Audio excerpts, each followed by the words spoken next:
کیا غیبت کرنے سے روزہ ٹوٹ جاتا ہے؟ تو اس کا جواب ہے جی نہیں۔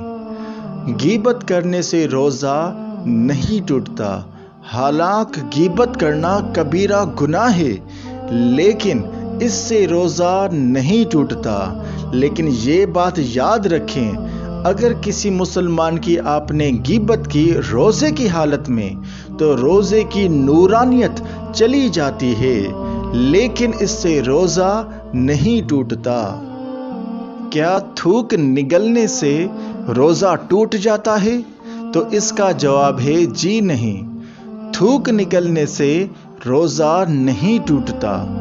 ہاں، اگر بلغم منہ کے اندر چلا گیا اور اس کو نگل لیا تو اس سے بھی روزہ نہیں ٹوٹتا۔ تو یاد رکھیں، روزے کی حالت میں تھوک نگلنے سے یا بلغم نگلنے سے روزہ نہیں ٹوٹتا۔ کیا ناک میں رینٹھ جمع ہو جائے تو اس کو سانس کے ذریعے نگلنے سے روزہ ٹوٹ جاتا ہے؟ تو اس کا جواب ہے جی نہیں۔ اگر ناک میں رینٹھ جمع ہو جائے تو اس کو سانس کے ذریعے نگلنے سے روزہ نہیں ٹوٹتا۔